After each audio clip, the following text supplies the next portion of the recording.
Mardi le 15, bienvenue en prenant votre café. Et on a des respirateurs de trop, on va parler de ça. Hein? Un jet sur roue, une idée bleue. Robert Piché, qui est impliqué dans une controverse. Marc Tanguay a rencontré la dame qu'on ne connaissait pas avant qu'elle mette Anglade dehors. Le groupe Sélection, c'est un peu moins drôle, qui est dans le trouble. On va parler encore des cryptos pour la série Netflix qui se passe, mais sur Twitter, par rapport à ce qui s'est passé avec le scandale de crypto de la semaine passée. Je vais vous parler de ça. Même si la crypto n'est pas intéressante, l'affaire qui se passe est méchantement intéressante. Ça a l'air qu'un bon réduit la douleur. Je vais vous parler de ça. Hein? Tout d'abord, on passe ça.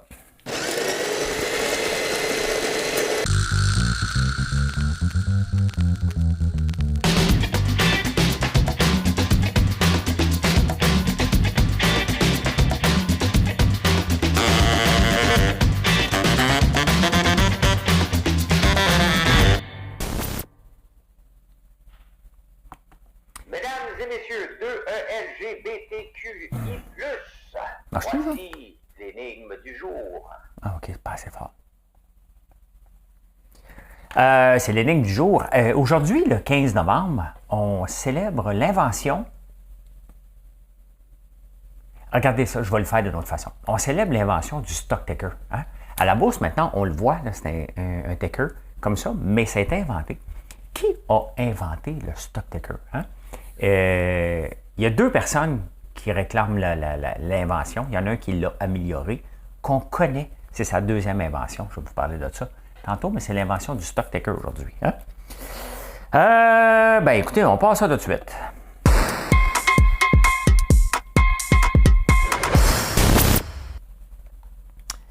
Le monde chiale en ce moment parce que le gouvernement du Canada a 27 000 respirateurs. Il y en a 50 % de trop. Il faut se remettre en contexte. Hein? Quand le gouvernement a décidé d'acheter des respirateurs au pic de la COVID, on pensait en manquer.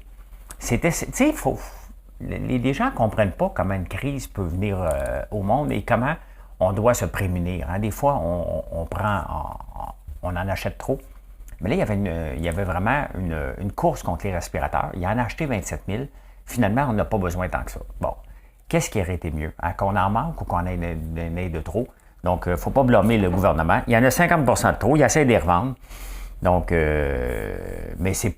Honnêtement, tu sais, des fois, il faut chialer, puis des fois, il faut juste dire, ben regarde, au moins, on en avait assez s'il y aurait, non, hein? Si on en avait eu besoin. Bravo, François. Merci. Un jet sur roue. On nous présente dans le journal une autre façon de voyager, une idée bleue. OK, on va s'entendre, une idée bleue, là, quand on déclare quelque chose qui est bleu, quand moi je suis bleu, hein, ça veut dire que je vote séparatiste. Hein, là, je vous mêle en tabarnouche, hein. Tu n'es pas séparatiste. Ouais, j'ai déjà été. Mais... Puis là, ben non. Ben, tu ne peux pas changer d'idée comme ça. Ben, je n'ai pas changé d'idée comme ça. Ça a pris depuis 1995 que je ne le suis pas. Mais là, on nous présente un jet sur roue, hein, pour aller à New York, pour aller à Quebec City. Donc, il nous présente un gros autobus. Mais là, il est luxueux comme un avion. C'est pas une idée bleue, là. Tu sais, une idée bleue, là, comment qu'on pourrait dire une vraie idée bleue? C'est que tu n'as pas besoin de recycler. C'est ça, une idée bleue, hein? C'est que tu prends quelque chose que tu n'as pas besoin de recycler. Parce que si tu recycles, c'est vert. Hein? Si c'est une idée bleue, ben, tu n'as pas besoin de le recycler. Donc, c'est pas une idée bleue, là. C'est ça, tu voyages pas. Voyagez pas, là, restez en campagne avec des habits de lin faits à la maison. Ça, c'est une idée bleue. Dès que tu voyages pour aller faire un tour à New York, t'es pas bleu, là. T'es pas vert. Tu choisis juste quelque chose, tu dis, ouais, moi, choisis quelque chose qui est moins polluant que l'avion. OK? Donc, tu fais un choix, mais t'es pas bleu. Là, capotez pas. Cependant, ça a l'air cool en tabarnouche, hein? Ça a l'air que tu as une toilette qui est moins épais que la toilette qui bouge. C'est un bus voyageur. Et tu peux être couché comme dans un... C'est un jet. Mais tu sais, on s'entend, là. L'entreprise qui a poussé ça, parce que c'est marqué, si vous avez des idées, écrivez-nous. Bien, c'est certain que si tu es entrepreneur, tu pousses cette idée-là, tu y vas all-in, là, hein, pourquoi pas. Lui, il est fier de sa shot en tabarnouche un matin. En tout cas, tu veux m'inviter, là, que je te fasse un petit direct de là, mon JetBlue, vas-y. Donc, il faut bien skater les affaires. avec mon rire machiavélique. Après l'Ontario, c'est au tour du Collège des médecins du Québec qui... Attendez un peu, on va le faire officiel. Dernière heure. Après l'Ontario, voici le Collège des médecins du Québec qui recommande le port du masque maintenant dans les lieux publics. Donc, je vous dis ça de même, là, j'ai hâte de voir qu'est-ce qui va se passer. Duhem, as-tu parlé de ça? As-tu parlé de ça? On va aller voir vite fait. Je n'ai pas checké. Pas fait mes recherches comme il faut. J'avais des recherches à faire. C'est quelqu'un qui fait des recherches ici. On va aller voir. On va vous mettre une petite musique en attendant. Tiens.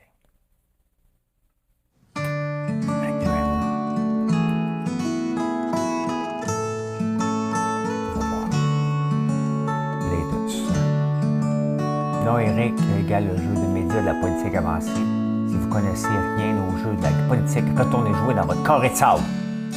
Bon, voilà ça.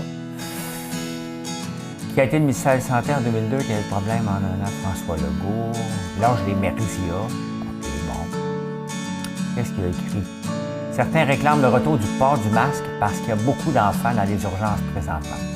S'il y a autant d'enfants malades, ça c'est vrai, ce serait, selon les experts cités par la presse, parce que les enfants ont beaucoup moins été exposés au virus qu'au cours des 2 dernières années. C'est le chien qui mord sa queue. Merci Eric de nous indiquer qu'un chien mord sa queue. Hein? Rita Baga, ça c'est pour toi ça, Rita. Je te le dis tout de suite, Rita. Et Gisèle, n'allez pas au Tennessee faire une performance. Le Tennessee ne veut pas de vous. Ils veulent voter une loi pour empêcher les drag queens de faire des spectacles parce que ça serait contre les mœurs. Puis peut-être que ça forcerait des jeunes à vouloir devenir, à changer de sexe. Parce que c'est ça allait. Le fait de voir un homme habillé en femme pourrait dire, moi aussi, donc, je ne veux plus être un homme. Hey, les États-Unis, hein? Tu sais que mon père, quand on était jeune, il nous disait fais comme les Américains. Les Américains sont devenus riches en se mêlant de leurs affaires. Depuis ce temps-là, je ne me mêle pas de mes affaires partout. Je ne veux pas être riche, moi non plus. Je veux donner mon argent à tout le monde, comme SBF. Je vais vous parler de ça tantôt. Donc, ouais, ils ne veulent pas de vous autres. Les drag queens ne veulent pas passer. Il y a vraiment des gens, tu sais, coupe l'avortement, coupe ça.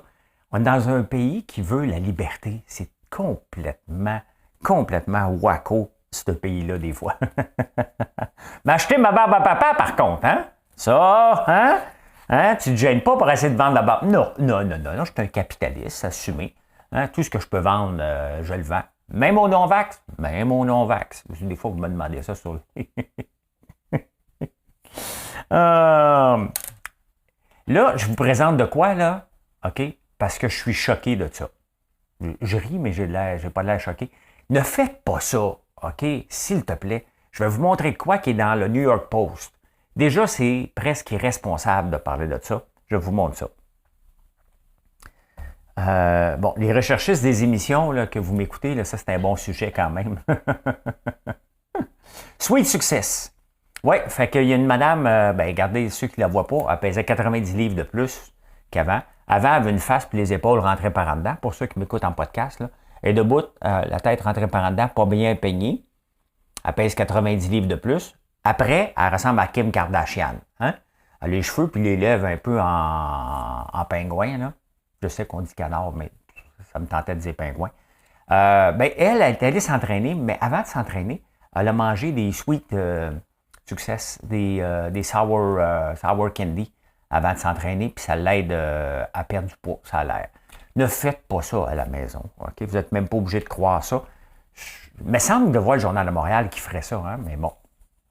On était aux États-Unis, on bannit drag queen, mais on encourage de manger des bonbons sûrs avant d'aller s'entraîner.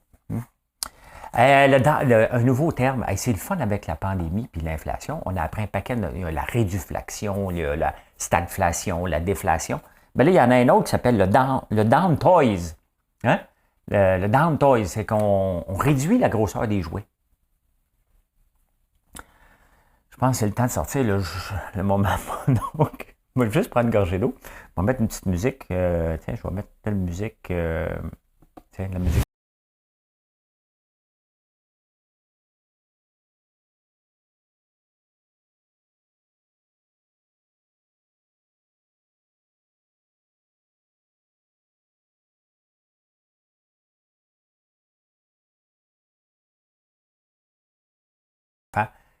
Donc, les packaging est plus petit. Mettons la Barbie, mettons qu'elle a un petit peu moins de plastique, mais ça permet de vendre le même prix avec le moins de stock possible. Donc, je vous dis ça. Hein, ça a l'air que ça peut réduire un petit peu.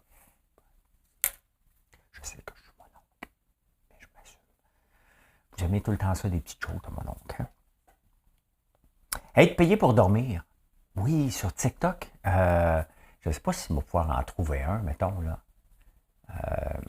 Il y a des gens qui sont sur TikTok puis ils dorment. On va aller voir vite fait. Vite fait ensemble. Sleeping.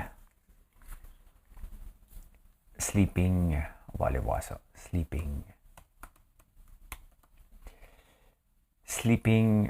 people live. C'est des gens live en train de dormir. Il y a un gars, ben oui, tiens, il y en a. OK. Shorty fell asleep on live and the people in the chat got me dead. 3.4 thousand viewers too. Shorty fell asleep on live and the people in the chat got me dead. Fait que c'est une grande tendance. Grande tendance surtout sur TikTok de dormir. De dormir en direct. Ben écoute, ça serait mon genre. Ça serait mon genre d'essayer ça. Mais j'ai peur de me gratter à des places que vous allez voir. Le doigt dans le nez, ah ouais, par-ci, par-là. J'ai peur un peu. Fait que je le ferai pas. Mais il y a des gens qui gagnent jusqu'à 35 000 $ par mois. Comment ils peuvent gagner à 35 000 $ par mois? Les gens leur envoient des cadeaux. Hein? Des toys. Il y a des. Je n'ai vu une couple de ça. Puis ils se mettent la caméra, puis ils dorment. Hein? Fait que je veux faire un 24 heures à un moment donné. Pourquoi? Parce que dans le temps des fêtes, juste avant, dans le rush, ben pourquoi pas faire un 24 heures? Donc, mais c'est ça. Hein, c'est les grandes tendances de TikTok de dormir. J'irai pas là. Hein? Et ça, c'est intéressant. Puis je me demande comment ça se fait qu'au Québec, on ne regarde pas ça. Hein? Il y a certains pays qui regardent ça. La croûte terrestre, n'est pas toute la même épaisseur partout. Puis je pense qu'ici, elle est assez épaisse.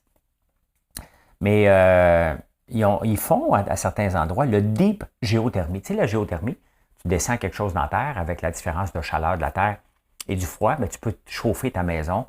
Il y a beaucoup de gens qui font ça. Mais il y a certains pays qui vont plus loin. En Russie, le creux le plus trou.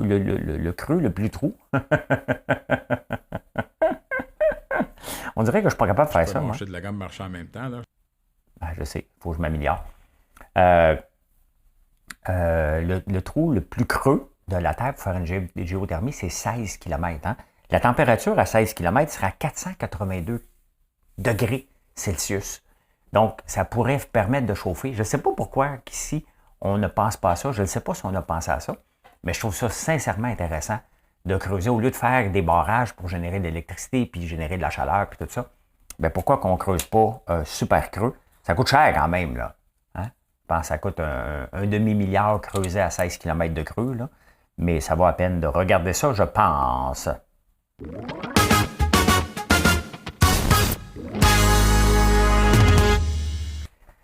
sais, au nom d'avoir de l'argent pour une fondation, et je vais en parler aussi tantôt par rapport à l'affaire de crypto, là, mais au nom d'avoir de l'argent, Robert Piché voulait bâtir une maison pour aider les alcooliques. Hein? Robert Piché, qui est le commandant qui avait été fait atterrir Air Transat. Il y a eu un riche, puis le gars, il se plaint dans le Journal de Montréal, qui a été abusé, il a donné comme 6 millions. Il y avait 2 directeurs généraux qui gagnaient 150 000 $ par année. Tu sais, le gars, il fait de la manipulation boursière. Robert Piché s'associe avec lui. Ça sent pas bon, tout ça. T'sais. Puis je me demande pourquoi les gens, au moment donné, ne font pas une petite vérification diligente de part et d'autre. La maison n'a jamais vu le jour. Il y avait des gens qui voulaient faire le miel, le gazon. Ils étaient partis en fou sur le bras d'un gars. Là, t'sais. J'aime beaucoup Robert Piché, ça s'est dit. Là. Quand je le rencontre, on se parle brièvement, mais je l'aime beaucoup. Mais j'aimerais ça avoir sa version des faits, parce que dans le journal, on n'a seulement qu'une version des faits. On n'a pas les deux versions vraiment. Puis, c'est sûr que le Journal de Montréal aime le sensationnalisme, hein, parce qu'ils mettent en première page, mais quand même. Hein. Hey, Marc Tanguay a rencontré Nichols, j'ai oublié son premier nom. Je ne sais pas si vous la connaissiez avant, elle, celle qui boudait, celle qui voulait être la troisième vice-premier ministre, quelque chose comme ça. Moi, je n'en connaissais pas, ça fait longtemps qu'elle est là, mais c'est sûr que je suis la politique, mais je suis comme je suis le hockey. Hein. Je suis le Canadien quand il gagne. Donc, je suis les politiciens quand ils ont des postes de ministre. Elle était là depuis longtemps, mais on ne la connaissait pas. En tout cas, la bonne nouvelle, c'est qu'elle a fait tomber Anglade. Et là, Marc Tanguay l'a rencontré. Là, mais elle veut le poste qu'elle a donné à un autre. Fait que si elle revient et elle prend le poste, l'autre, Frank Benjamin, va être déçu. Là, lui, on le connaît aussi parce qu'il y a le poste de l'autre. Donc, il l'a rencontré. Comme ça nous intéresserait qu'il le rencontre, mais quand tu n'as plus rien à mettre dans les nouvelles, c'est sûr qu'après une grande élection comme ça, c'est un peu tranquille là, dans les nouvelles. Puis Fitzgibbon est occupé. Là. En parlant de Fitzgibbon, ça me fait penser aux subventions. Marilyn me parlait, on essaie d'avoir une subvention pour automatiser ma chaîne de montage de canettes. J'ai dit, oublie ça. J'ai finalement dit, regarde, oublie le projet. Ça n'a pas de sens. Il faut faire une analyse avec un spécialiste. Donc, ça va nous coûter probablement 30 000 $ pour avoir une subvention de 30 000 $. Fait que je vais faire comme je fais d'habitude. Je vais laisser tomber la subvention parce que c'est trop ardu. Tu as tellement de conditions à remplir.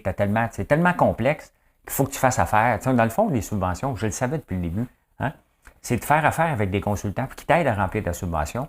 L'argent, ça en va une grande partie à eux. Et c'est un job de consultant. T'sais. Et on n'a pas le temps de perdre de temps avec ça. Je n'ai pas le goût, j'ai pas le temps. Moi, ce que je veux travailler, c'est le marketing, faire connaître mes produits, pas passer les 2 prochains mois à remplir une subvention puis venir me demander, n'en as-tu vraiment besoin? Hein? Mais imaginez-vous qu'ici au Québec, hein? Imaginez-vous ici au Québec, on change de sujet. Je suis tombé. Tu sais, on veut s'assurer que les grandes pétrolières ne taxent pas, mais on s'en fout pas mal d'eux autres. On a comme peur, fait qu'on n'en parle pas. On veut s'assurer que l'Oblast et compagnie, IGA, ne nous facturent pas trop, puis sont-ils méchants, ils ont-ils trop facturé, ils ont-ils profité de l'inflation pour faire trop d'argent sur notre dos? Ben, aux États-Unis, eux autres, laissez les grandes compagnies faire de l'argent, puis ils disent, écoute, c'est simple, là. C'est simple. N'importe qui peut acheter une action de ces compagnies-là. Là. Fait que laissez-les faire de l'argent, puis enrichissons-nous avec eux autres. Voyons donc, tout le monde peut acheter une action de 110 $. C'est dans le Chicago Tribune. Dans le journal de Chicago, qui dit ça, un éditorial. L'éditorialiste en chef du journal de Chicago dit aux gens, mais écoutez, laissez les grandes compagnies faire de l'argent, puis arrêtez de vous plaindre. Achetez des actions. Vous pouvez acheter ça une compagnie comme ExxonMobil. Ça vaut 110 $ l'action. Achetez-la. Imaginez-vous, mettons, l'éditorialiste de la presse. Y a-t-il un éditorialiste dans le Journal de Montréal? De la presse, on va prendre la presse, hein? Qui écrit ça. Achetez les actions de compagnie, laissez-les faire de l'argent, vous allez faire de l'argent avec eux autres. Mettez-leur pas des bâtons dans les roues. Bon, OK, moi je suis pour le moins d'intervention possible, mais il y a quand même une petite limite dans toute cette patente-là. Êtes-vous tombé sur la tête? Êtes-vous tombé sur la tête?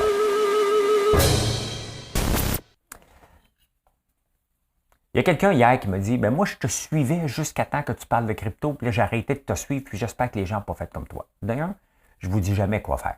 Là, je vous parle de crypto parce que la crypto, ce qui se passe en ce moment, c'est un film. Hein? En partant en crypto, regardez l'objet que je tiens dans les mains. Ceux qui ne le voient pas, c'est un ledger. Hein? Not your key, not your coin. C'est ça que ça veut dire en crypto. Donc, c'est fantastique. La crypto a été inventée en 2008 pour faire suite au scandale de Lehman Brothers. Hein? Satoshi Nakamoto a inventé le Bitcoin pour dire on va le faire autrement parce que ça n'arrivera plus, ces affaires-là, puis c'est la crypto-monnaie, puis tout ça. Hein? Première chose, le monde se font voler. Fait que là, on fait déjà une patch. Hein? Parce que les clés, il y a toujours une clé publique et la clé privée. Et c'est à ça que ça sert des mineurs, entre autres, lorsqu'il y a un échange. Ils envoient tous les mineurs, ce qu'ils font, ils envoient des clés, ils disent écoute, as-tu la réponse à ma chose? Fait que là, lui, il dit OK, parfait. Il envoie tous les mineurs dans le monde, essaie de répondre. Celui qui répond a le reward. C'est comme ça que ça fonctionne. Donc, étant donné qu'on se fait voler, là, les gens disent OK, parfait. Donc, la clé publique reste là-bas. La clé privée, il faut que tu les enlèves des exchanges puis tu l'aies dans tes poches. Hein? Donc, ce que j'ai ici, un ledger, je l'ai dans mes poches. Bon, si je perds ça, j'étais un peu cuit, mais il y a moyen de le récupérer quand même avec l'autre clé privée, puis tu peux avoir un autre ledger. C'est un peu complexe, c'est très complexe. C'est pour ça que, là, je vais juste utiliser un nom, parce que c'est pas un nom jeune, là. Mettons, ma tante Gertrude. Hein? Ma tante Gertrude, elle ne peut pas avoir tout ça en crypto. C'est pour ça que ce n'est pas réservé à tout le monde. Et c'est pour ça que les grands fonds spécialisés ont décidé d'y aller. Hein? Donc, la Caisse de dépôt, Ontario Teachers Fund. Kevin O'Leary, le dragon, a été là-dedans. Puis Kevin O'Leary a fait une sortie dimanche pour dire, regardez, là, les institutions maintenant n'iront plus là-dedans. Là, c'est bien évident qu'ils ont pensé faire une passe, ils n'ont pas été. Mais là, je vais vous expliquer. Une des choses que ces gens-là de la trempe de SBF, le Sam Bankman-Fried, ils font je vais vous trouver le mot, là, parce que c'est pas évident. Là. Ils font de l'effectif altruisme. L'altruisme efficace est un ensemble d'idées autour desquelles s'est constitué un mouvement social né de la fin des années 2000 qui vise à adopter une démarche analytique afin d'identifier les meilleurs moyens d'avoir un impact positif dans le monde. Donc, le fondateur de FTX, la crypto, SBF, lui a dit, moi, là, je vais fourrer tout le monde, hein, et je vais prendre cet argent-là, puis je vais faire du bien dans le monde. Donc, au lieu, tu sais, parce que s'il fait des milliards, c'est en exploitant quelqu'un. Là, dans ce cas ici, c'est carrément le cas, là, parce qu'il prend l'argent des gens, il fait un effet de levier, il les utilise, il leur charge des frais de transaction, bien entendu, et il fait de l'argent avec ça. Au lieu de réduire les frais de transaction ou remettre une partie des profits, lui, il dit parfait. Première chose, je dois m'assurer que la crypto n'est pas régularisée. Donc, je vais subventionner les campagnes à la présidence. Hein. Lui, il avait dit qu'en 2024, il voulait donner 1 milliard à la campagne présidentielle. Donc, ben, techniquement, il veut contrôler le vote. Il dit à tout le monde, regardez, je vais vous donner de l'argent pour tout le monde. Il en a donné 40 millions. Pour la gang à Biden, pour les choses de mi-mandat. Tu ne donnes pas 40 millions pour le fun. Déjà là, hein, il aurait dû avoir un warning. Comment ça se fait que les politiciens, je sais qu'ils ont besoin d'argent, ils sont corrompus la plupart du temps, là, mais c'est pour ça qu'on a un système différent ici, là. Mais comment ça se fait qu'ils acceptent ça au nom? Hein? Au nom de fourrer tout le monde, ils ont accepté des fonds qui venaient de fonds frauduleux. Vous allez me dire, parfait, mais il y a un due diligence à regarder à un moment donné, là. Et accepterais-tu de l'argent des Hells Angels? La réponse est non. Hein? Les Hells Angels, tu ne dirais pas, on vient de donner 40 millions pour nous laisser tranquilles. Non, SBF le faisait au vu et au su de tout le monde. On a laissé ça. Donc, l'effectif altruiste, c'est vraiment ça, c'est de dire, regarde, nous autres, on est bien, on ne veut pas de l'argent, on veut la redonner à tout le monde. Mais pendant ce temps-là, il fourrait à peu près tout le monde qui mettait de l'argent. Pas à peu près, tout le monde, même ses employés, à part quelques-uns. Hein? Ben regardez, je vais vous faire un petit résumé de qui est ce gars-là. Êtes-vous bien assis? On va faire de la musique. Vous allez voir que ça n'a aucun bon sens. Je vais mettre de la musique pour suivre le beat. On va partir. OK. C'est parti.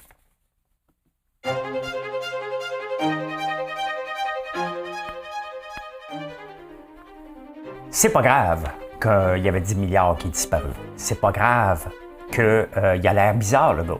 Ce n'est pas grave que la CEO, son ancienne blonde, a l'air pas vite, qu'elle gérait des milliards. Ce n'est pas grave. C'est pas grave qu'il joue à des jeux pendant qu'il fait une ronde de financement. Ah, c'est pas grave qu'il est en short dans une conférence avec Tony Blair et Clinton. Il tient son cellulaire dans les mains. C'est cool. C'est cool. Le gars, c'est un altruiste. Hein? C'est parfait.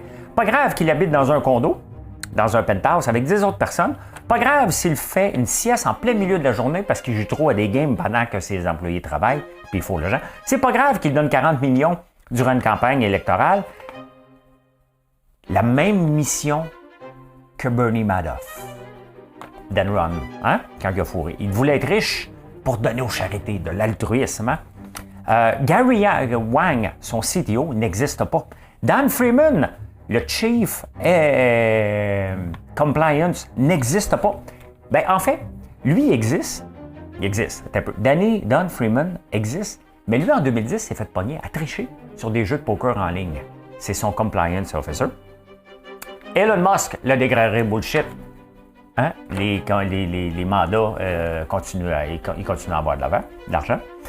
Quoi d'autre? Quoi d'autre? Le Super Bowl, Tom et Gisèle, Miami Heat. Hein? Meeting sur Zoom avec des gens dans la même pièce, c'est ce gars-là. Hein?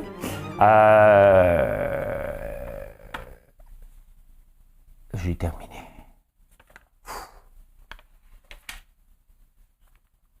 C'est ça, ce gars-là. Hein?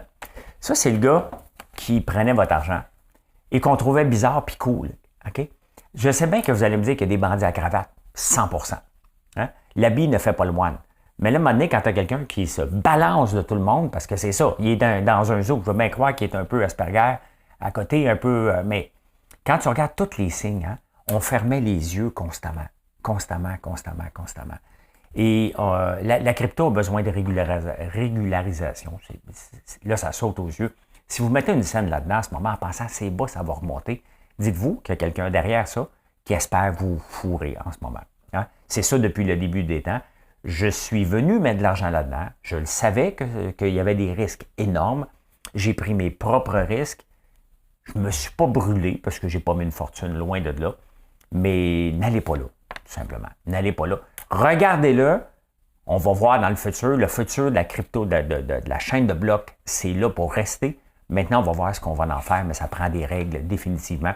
Puis avant que des fonds puissent, des exchanges peuvent tenir les fonds, bien, ça va prendre des règles un petit peu plus strictes. Voilà.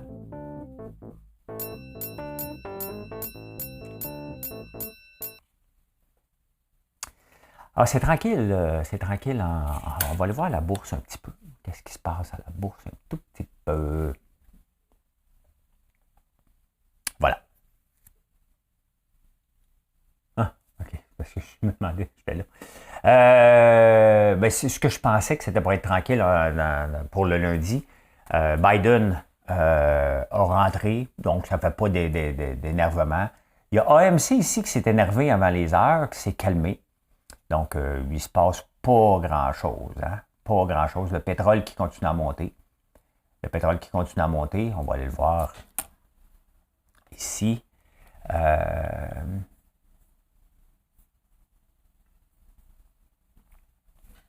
le pétrole, mais le gaz naturel. Ça fait longtemps que je ne vous ai pas montré regardez le TTF gaz. C'est du gaz naturel, si je comprends bien.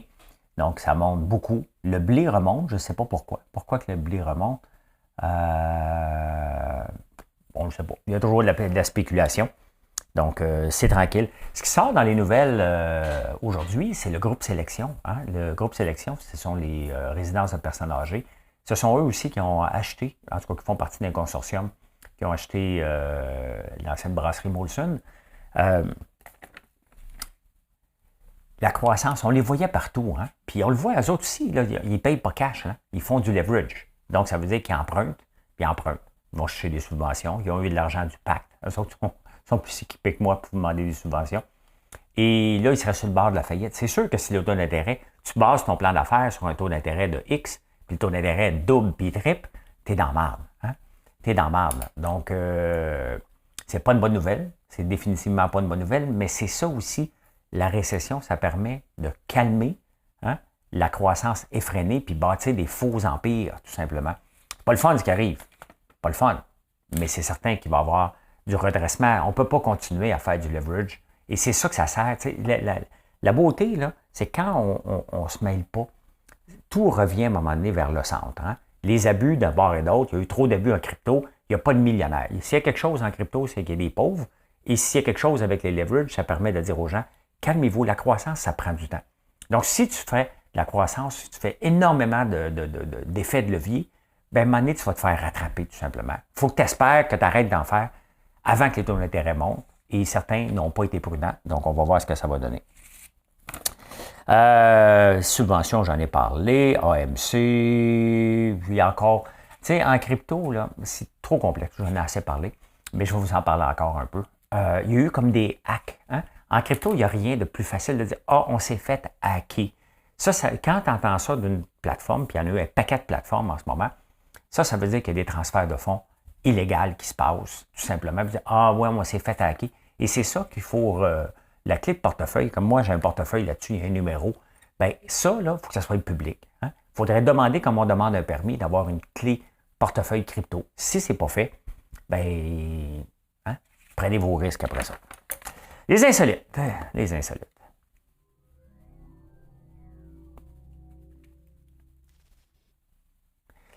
Ça a l'air que lorsqu'on est pris en dessous de quelque chose ou qu'on se fait mal, ça coupe la tolérance de 33 %. Je peux confirmer. Quand j'ai eu le pied d'écraser cet été, en dessous de la charrue, j'ai lâché une coupe de... Hein? Puis quand ça faisait mal, je me remettais à sacrer.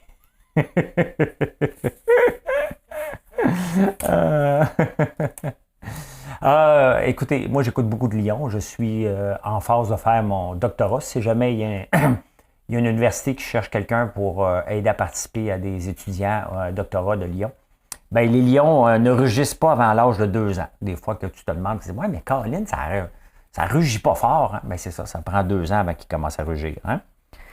Alors, le chien le plus cher, c'est le English Bulldog à maintenir. Si vous en avez un, Marilyn Jonca, il a ça, un English Bulldog. D'ailleurs, en Norvège et certains autres pays, maintenant, ils arrêtent, ils ont banni la reproduction de ces chiens-là parce qu'ils ont des problèmes génétiques. On les a tellement modifiés, les problèmes, la génétique, puis il y a eu trop de croisements. Donc, c'est des co-sanguins, tout simplement. Ça coûte en moyenne 3 000 $ maintenir un bulldog en vie, en frais de vétérinaire. Donc, les vétérinaires vous aiment, mais sauf que ça veut dire que les chiens souffrent normalement. Hein? Le film Hop, j'ai pas vu, mais peut-être vous l'avez vu avec des enfants. Mané, il y a comme une montgolfière avec des ballons pour lever une maison. Là. Bien, dites-vous qu'une maison moyenne, moi, la maison est en pierre, d'après moi, ça serait plus que ça. Une maison moyenne, ça prendrait 9 millions de ballons pour être capable de la lever. Hein? Par le temps que tu as fini de gonfler ton 9e million, ça se peut que l'autre ballon, ça se peut finalement que tu ne sois jamais capable de le faire, mais pour lever une maison moyenne, un bungalow, mettons en Fabreville, là, tu peux compter 9 millions de ballons. Robert Lane a eu 2 fils. Ça ne s'invente pas. Il y en a un qui a décidé d'appeler Winner, puis l'autre Loser. Ça ne s'invente pas, les amis. Ça ne s'invente pas. En quelle année? Father, il faut que je retrouve l'année, mais c'est pas vraiment important. En tout cas, il a décidé d'appeler ses enfants Winner puis Loser.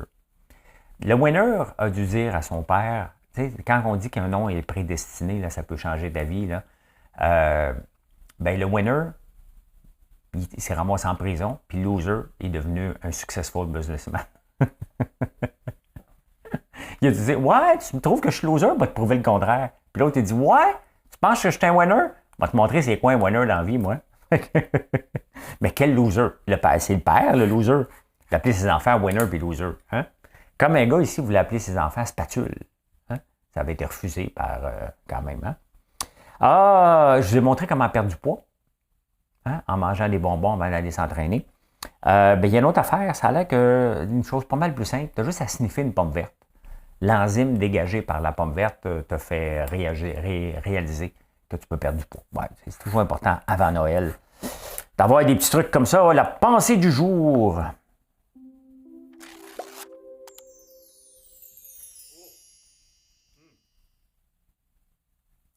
Très simple, hein? Puis je le raconte toujours.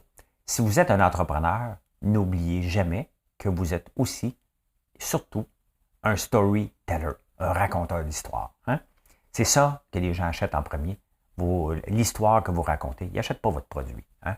Ils achètent, oui, ils achètent votre produit, à condition que ça soit juste un prix. S'ils achètent un prix, ton nom n'est pas grave, tu vends chez Dollarama, ça va. Mais autrement, la plupart des entrepreneurs qui m'écoutent en ce moment, peu importe dans quoi vous êtes consultant ou n'importe quoi, vous êtes un raconteur d'histoire. Vous racontez votre histoire et votre histoire doit évoluer avec le temps. Ce n'est pas toujours la même histoire collée dans le temps. Hein? On s'en va à l'énigme. Mesdames et messieurs, 2LGBTQI+, voici l'énigme du jour. La réponse à l'énigme, l'inventeur du stock ticker, je vais vous montrer ça ressemble à quoi. Hein? L'inventeur du stock ticker, c'est Edward Callahan, qui a inventé en 1867. Ça vous dit quelque chose, ça? C'est l'année de la fondation du Canada. Hein? Il a inventé le stock ticker. Puis, Thomas Edison, il n'a pas aimé Thomas Edison, qui est l'inventeur de... Écoute, il y a 2 affaires. Hein? Thomas Edison, qui est l'inventeur de la lumière, hein, entre autres, et un paquet d'affaires, il en a refait une plus efficace. Et surtout, c'est sa deuxième invention à Thomas Edison, avant même la lumière, si je me souviens bien. Sa première invention, il avait inventé une machine à voter électroniquement. Ça ne s'invente pas. Les politiciens ne voulaient rien savoir de ça. Il avait inventé ça en 1869, je pense, si je ne me trompe pas, une machine à voter électroniquement. Donc, il avait inventé ça. On est 150, 200 ans plus tard, 150 ans plus tard, et on vote toujours à mitaine. Il faut le faire. Mais c'était le stock taker. Maintenant, on le voit électroniquement, mais ça permettait d'avoir des choses plus vite parce qu'avant, le stock taker, il envoyait ça par télégraphe et ça permettait d'envoyer les codes de la bourse un peu partout à travers le pays. Donc, voilà. Je peux dire ceci. Mission accomplished. Merci d'avoir été là. Je vous souhaite une excellente journée. Venez nous voir sur françoislambert.one. Bye.